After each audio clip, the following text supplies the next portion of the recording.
Hey, good evening. This is Professor Howard. Just wanted to welcome you to U.S. History 1.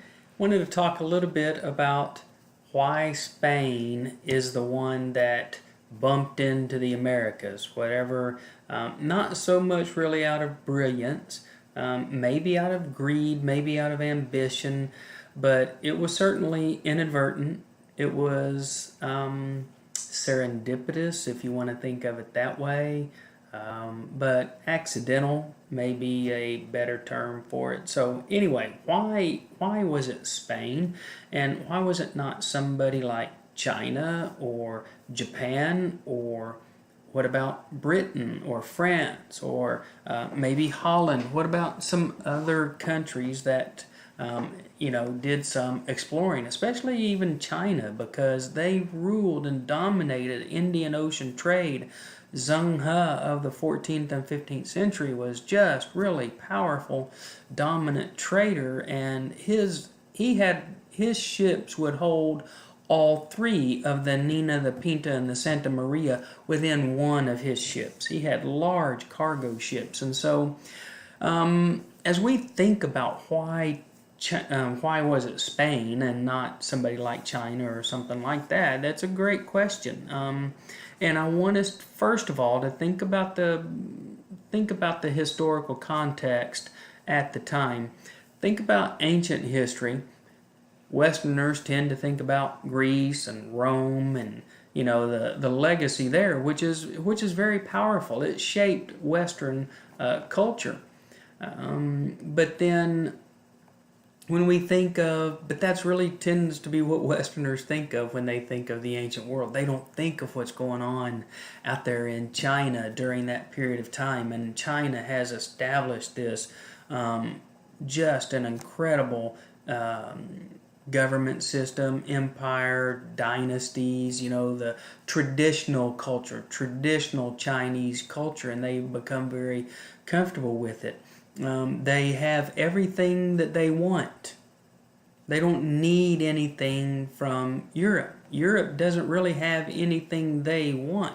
At the time, it was Europe that wanted what China had. And so I want to take a couple of minutes, first of all, to kind of review a little bit about China, then move into some of the other factors that are working in and playing in to why it is going to be Spain. We're going to talk about the Muslim conquest. We're going to talk about we're going to talk a little bit about the Crusades and just kind of highlight that. Then we're going to talk about the rise of empires. And so then why was it Spain rather than some of the others? All right. So here we go. I have a little PowerPoint I want us to take a look at. So when we look at that, I mean, this is really a discovery of global proportions. Why Spain? So China, we can see them as an innovator of capital, an innovator capital of the ancient world. Okay, so it is their inventions. Look at the inventions. Paper making, 105 CE, gunpowder, 1000 CE, several hundred years before Europeans, movable type printing. Gutenberg is given, that's what I grew up learning, that Gutenberg invented the printing press. Well, it happened to be that China had it several hundred years before Gutenberg. Yeah, there were different forms and different versions, but the principles are the same. The compass. Westerners don't really explore much in the seas because they don't have directional travel like Chinese do here with the compass. Alcohol, we think of the Arabian Peninsula as being the originators of beer and wine, but it really China actually precedes them a period of time, and we have specific alcohol archaeological fragments from China before the Common Era, about 2,000 years before the Common Era, and even records that go back thousands of years before that, almost to 9,000 BCE, that reflect China having alcohol. An umbrella, 17,000 years ago. A movable working mechanical clock in 725 CE. water drip system that would rotate every year and then would give, every year, every day, a 24-hour period, so a working clock there. Tea production, and this is, of course, Europe steals the idea, Britain steals the idea, steals the concept of tea, the use of tea from China.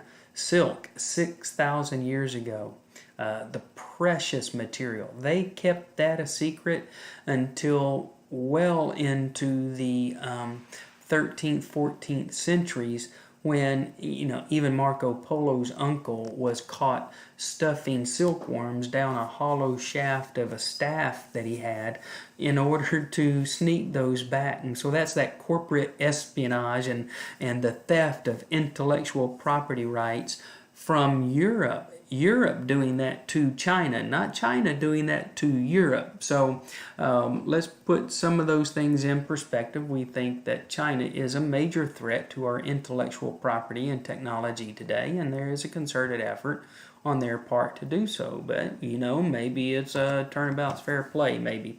Iron smelting, well before the time of Christ, an earthquake detector, 132, the Common Era. Porcelain with dark blue, and that's a specific thing, dark blue, that comes from a cobalt type of, it comes from a sand, and it's a cobalt blue that when heated a particular way, it ends up in this deep, dark, rich color, blue, and very fine, very precise drawing and painting of that. That skill doesn't reach Europe until 16 and 1700s. And so, that's a century or more before that. Now, we can even track that blue porcelain from China as they, in fact, there's Persian porcelain in around around 1,000, if I'm not mistaken, around 1,000. That is blue like this, because now China is making pieces specifically for their customers, because they're customers, and so it is blue porcelain with Islamic imagery on there, and so that's a particular note that China is making that for other cultures. All right. China around the world, we see them with the invention of the rockets, row crop farming, which becomes very important in the 1500s in Europe, when peasant farming has gone out, and then you get into commercial farming, and then into the Americas when you get into plantation farming and this industrial type of farming. They're the first ones. China's the first ones with seed drill. 3,500 years ago, these three little prongs poke down, and as they poke down, then they are making a hole for the seed to go in, which is in that little seed box. Now, so that's China, innovative. Europe is jealous. They want all of these precious, exquisite goods, fine material, fine China. They want spices from Indonesia. They want a lot of things, and along the Indian Ocean trade routes, you find different kind of fruits and different kind of animals. Europe is creating this appetite. It's developing an appetite. Well, Europe has been asleep for a long period of time because Roman Catholicism has dominated the intellectual culture of Europe, and we even call this the Dark Ages, the medieval period, something like this, or it's been called that. We tend to call it regional transformations now, that Europe is going through this transformational cycle. But it was from about 600 to about 1450 that really there was an intellectual stuntedness. Well, during that time period, from about 1100 to around 400, there was a period of what we call the Crusades. They were Christian crusaders, warriors, soldiers, knights, traveling across into Southwest Asia and over into Persia, even traveling to, and they were raping and pillaging, and they were trying to recapture the Holy Land in Israel and in the Middle East. They were trying to reclaim these holy lands for Catholic Europe. Not that they had ever been that interested in them before, but so we have these knights and these soldiers going, but as they encounter Islamic scholars, these Islamic scholars have held on to they've held on to the documents, the articles, the scrolls, the parchments from people like Plato, Socrates, Aristotle, the Greek philosophers. You have Roman documents. You have all of the biblical documents. Even the Islamic scholars have retained Old Testament and New Testament text and scrolls, and so they've preserved all of this Western ideas, and even the ideas of math and astronomy, and even expounded upon them, and exceeded the ideas and improved upon the ideas. And so now, as with all conflict, as with trade and other things like that, these ideas now are free after these crusades. They're free to travel back to Europe. And so this little image here is the Renaissance. Renaissance means rebirth. You have over here in the top right hand corner, you're going to have the image of Leonardo da Vinci up there. And so you're going to have his not his image, but the image that he drew. You're going to have the school of Athens, the philosophy school of Athens, and it's a painting from the Renaissance. You're going to have mixture of Greek and Christian ideals in art. So what you see here is a shift from, instead of complete discovery of who God is, now it turns and Europe begins to discover who man is, who humanity is, who is humanity and what is humanity's role in the world. And so that creates a different look. In the Renaissance, there were some problems during this period of time. In the 15th century, we have wars as these empires of Britain and France and Spain and Portugal and Holland and Germany, the Holy Roman Empire, as they began to rise and fall. Then you have these wars that are going on back and forth. You have disease, you have the Black Death, because anytime you have exchange of people, you have exchange of disease. And so you see that as well. But mostly what happens, you have these new monarchies that rise, these Renaissance states. And so now they have, instead of these little kingdoms of little lords and little kings all over the place, all over Europe, these little places, these individual kings they've gotten, all their guys together, and now they have assumed power, and they rule what they call absolute power. All right, so and we call it absolutism, and they say they rule because God gave them the right to rule, and not just their own particular land, but if you have a colony on another continent or something like that, you rule that land with God's power and God's authority as well. All right. So it also stimulates this economic shift. So with this, what happens is you have the kings or lords in European feudalism, these little individual empires of a lord or a king or something like that.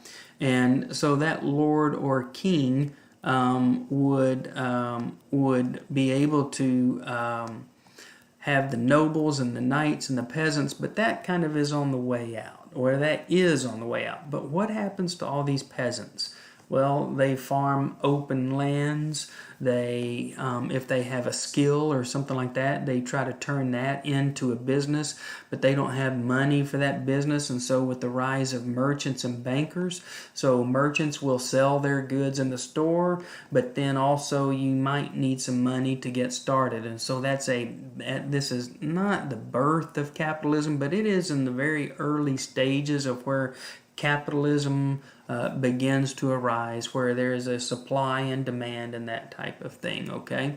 And so, but it's merchants and bankers that are on the rise, and it's the nobles and knights and peasants that are on the down low. Now, the king has acquired universal power and assumed many kingdoms under him, and now to create an empire of France, an empire of Spain, an empire of Britain, so they have created these empires. Now, also you have this, you do have this fall of Constantinople.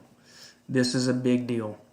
Over here, this region, including if you go all the way over to it'd be over here, if you go all the way over to Western Europe, you get Spain, which has been ruled by Moors, Muslim Moors, since 711. And then you have, this is ancient Greece, or in Greece and Macedonia, and this is Turkey, and this would be modern day Turkey. So this map from that period of time. So you would have the Ottoman Empire that would rule this area of Greece and Bulgaria and Macedonia and Turkey. So this little gap right here is called the Bosporus Strait. That Bosporus Strait is the little water gap where Alexander the Great crossed and came over and conquered this region all the way over to Persia. It's the easiest route for Europe to trade using the Silk Roads, all right? So this would be Europe. They could come over here, and this was an easy gap. If you come through here, this is down into the Mediterranean, and then you would have to cross desert lands and get onto the Silk routes coming this way. Or if you went down here, down to Spain and Portugal, you could come around the southern tip of Africa. So certainly this is the shortest, most efficient route to get into the Silk Roads. And believe me, Europe had a hunger for the exquisite and the exotic ideas and goods and products of Asia, and particularly in China. All right, those inventions that they have over there, they're interested in having those over in Europe.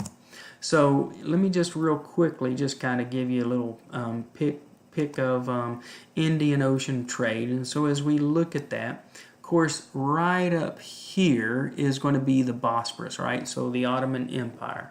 So that's the Black Sea right there. This is the Mediterranean. And so that's a little gap right in there connecting those bodies of water. So if you can't cross there, and what happens is Europe is not, they're resentful of the Islamic takeover. And Islam is resentful of the Crusades, and so they're not going to make it easy for Christians to trade back and forth. And so religion plays a huge role.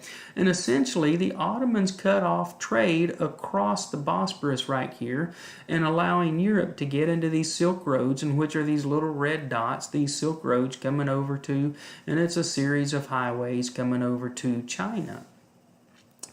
Well, the other option is for Europe to go out of the Mediterranean down into the Atlantic, and then down around the southern tip of Africa, and then you would have the Cape of Great Hope.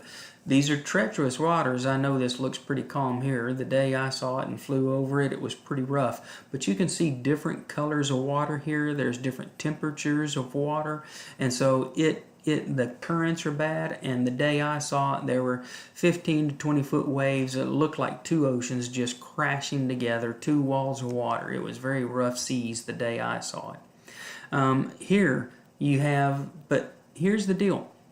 Portugal is right here on the end of Spain. They were not conquered by the Moors, and so they retained their individuality. At the time of 1453, Spain is still under the thumb of the Moors. They still are under Islamic rule, so they are not an empire yet. So Portugal begins making its way around here. Well, you get Bartholomew Diaz gets around. He's a Portuguese explorer that gets around, and as he comes around, he begins to establish relationships with these ports of call, these different harbors and ports that are around, and they're very strategic ones. Everything that has the little hut-like thing right here, the little gold dome. This Kilwa, in fact, Portugal made the Kilwa king pay them 1,500 ounces of gold a year just to keep the Portuguese from coming in and running them over.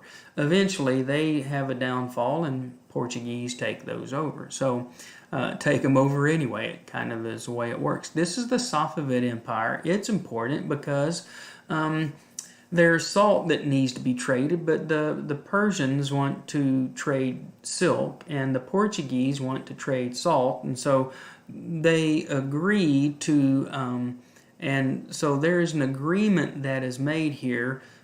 Portuguese come in and take take Mocha and Aden, Yemen. They take control of them.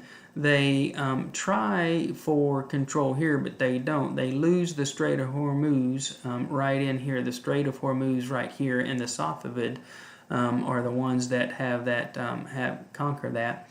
And so they make a relationship with them. So anyway, that said, you see all these trade routes coming around, coming to China, and it's the Portuguese that are doing that. All right? They're there first. They establish it 20, 30, 40 years before, get this, before the Spanish are even free from the Moors. So you get the rise in Europe of these European monarchies.